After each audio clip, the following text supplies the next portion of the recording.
যদি আমরা আসলে শুরু করি। খালেদ ভাই, আপনাকে ধন্যবাদ।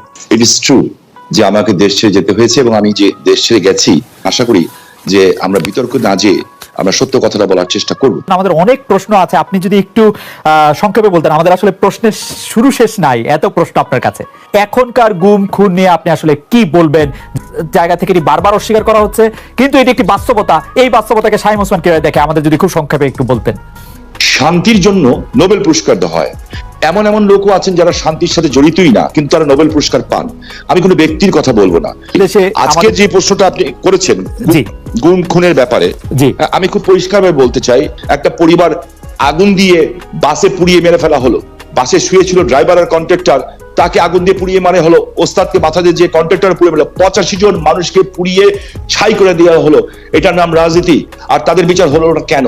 যারা আগুন সন্ত্রাস করলো এই দেশে, যারা পুলিশকে পুড়িয়ে মারলো, সাংবাদিককে পুড়িয়ে মারলো, জজ করে বোম মারলো, এবং বিভিন্ন স্কুল সেন্টার উড়িয়ে দিল।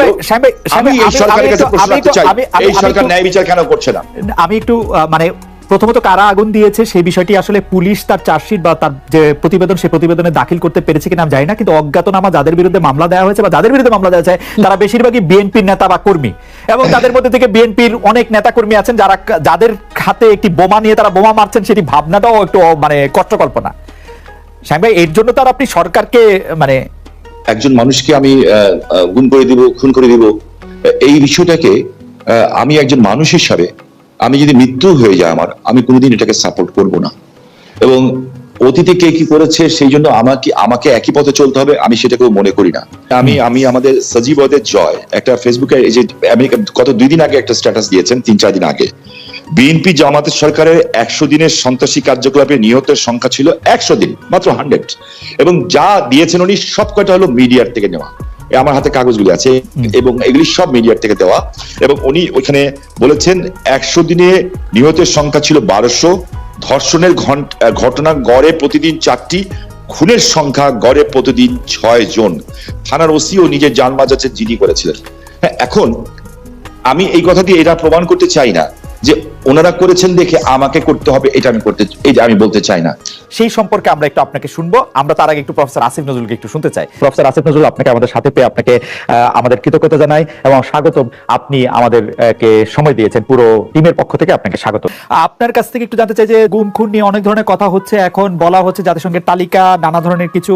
আমার প্রশ্ন শুধু বিভিন্ন সময় দেখা গেছে যে আওয়ামী লীগের নেতৃবৃন্দের উপর, এমনকি শেখ হাসিনার উপর অনেক আক্রমণ হয়েছে, যে আক্রমণ আসলে প্রাণঘাতী ঘটেছে। এরকম একটি আক্রমণের কথা আসলে জনাব শামীম ওসমান এরকম বললেন। আপনার কাছে কি মনে হয় যে এই আক্রমণগুলির কারণ কি?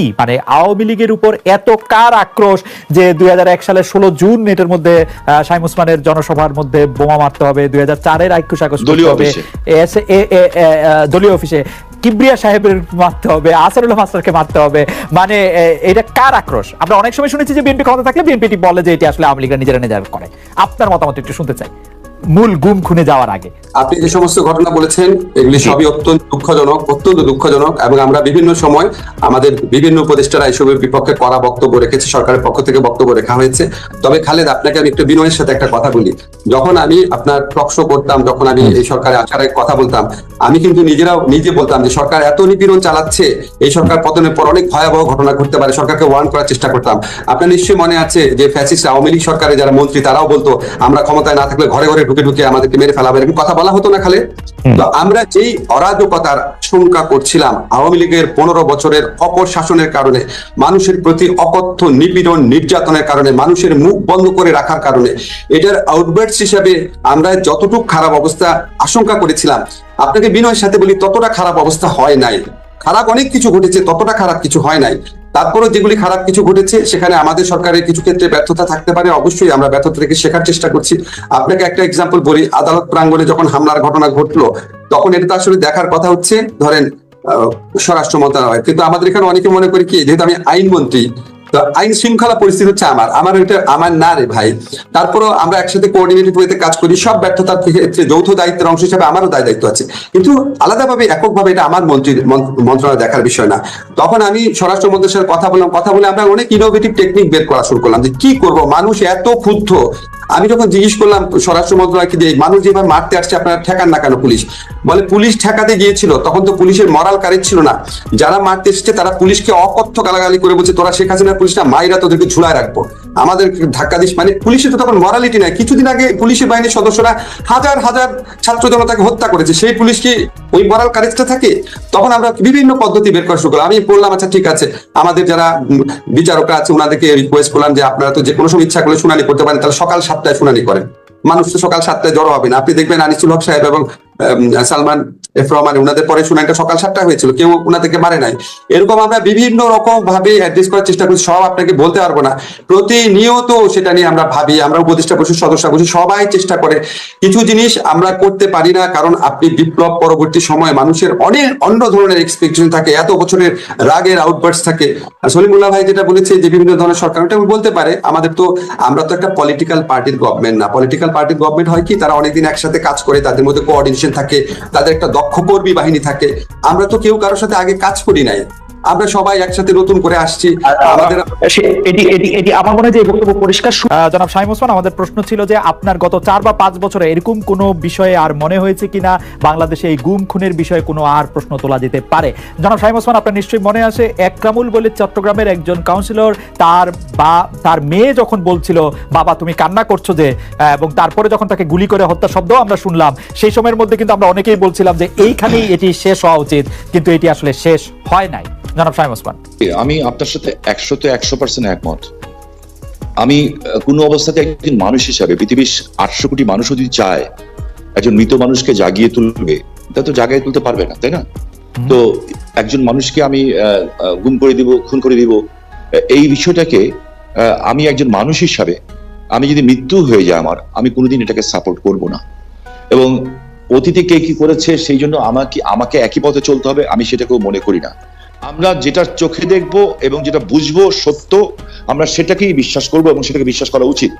আমি আপনাকে একটা জিনিস স্পেসিফিক্যালি বলতে চাই খুব পরিষ্কার ভাবে, আমি একজন হিউম্যান বিং হিসাবে আমি কোনো ধরনের হত্যাকাণ্ডকে আমি সমর্থন করি না এবং করা উচিত, তাহলে আমি মানুষ হিসেবেই গণ্য হব না। এখানে একটা লিস্ট আছে আমার কাছে, বিশাল লিস্ট। আমাদের IB Rahman, S M Kibria, Asanullah master, Momtaz ভাই, গোপাল কৃষ্ণ মুহুরী, অধ্যাপক হুমায়ুন আজাদ, অধ্যাপক ইউনুস, এরকম দেশ বরেণ্য ব্যক্তিদের নামের লিস্ট আছে আমার কাছে এখানে প্রচুর, যেমনি। এবং ইভেনচুয়ালি ফারুক ভাইদের সময় ব্রিটিশ হাই কমিশনার যখন শাহজালাল বাবার মাজারে গেছিলেন, ওনার উপরে বম ব্লাস্ট হয়েছিল, ওখানে কিন্তু মানুষ মারা গেছিল। কিন্তু আপনি কিন্তু বিএনপির আমল থেকে আসতেই পারতেছেন না, আপনি বিএনপির আমলেই থাকতেছেন, আপনি এই আমলে আসেন। আজকে আপনাদের দুজনের কাছ থেকে আমি আজকে যত পজিটিভ কথা শুনেছি, শেষ করে দিই পজিটিভ কথা শুনে, কিন্তু প্রশ্ন যে আপনার মনে হয় কিনা তত্ত্বাবধায়ক সরকার বেশিরভাগ মানুষ চায়, বা নিরপেক্ষ সরকার অধীনে নির্বাচন বেশিরভাগ মানুষ চায়, আপনার মনে হয় কিনা? আমার মনে হয় যে বাংলাদেশের মানুষ উন্নয়ন চায়, এবং বাংলাদেশের মানুষ এটা দেখেছে যে বিএনপির শেষ বাজেট ছিল 60,000 কোটি টাকার, আর আওয়ামী লীগের এই বাজেট ছিল 6 লাখ কোটি টাকার। মানুষ তার উন্নয়ন চায়। ওই শামীম ওসমান কথা বলবে না ফারুক ভাই কথা বলবে, দ্যাটস নট মানে যেমন ইলেকশনই হোক, ইলেকশন যেমনই দেখতে চায়, যেমন ইলেকশন হোক, যেমন না, মানুষ তার ভোটের অধিকারও চায়, এবং আমি নিজেও চাই যে ভোটের অধিকার হোক। আমি চাই না যে একটা ছাত্র সারা বছর লেখাপড়া করলো, সেও পরীক্ষায় পাশ করলো, আরেকজন পড়ালেখা করলো না, সেও পাশ করলো, এটা আমি চাই না। ওকে সাহেব, আপনাকে ধন্যবাদ জানাব শামীম ওসমান। আমি শুধু দর্শকদের উদ্দেশ্যে একটি কথা জানিয়ে রাখি, বিবিসি বাংলা আসলে বন্ধ হয়নি, বিবিসি বাংলা তার রেডিও সার্ভিস শুধু বন্ধ করেছে, বাকি সার্ভিসগুলো চালু আছে। আপনাদের দর্শকদের নিশ্চয়ই আমি পরবর্তী সপ্তাহের জন্য আমন্ত্রণ জানিয়ে রাখছি।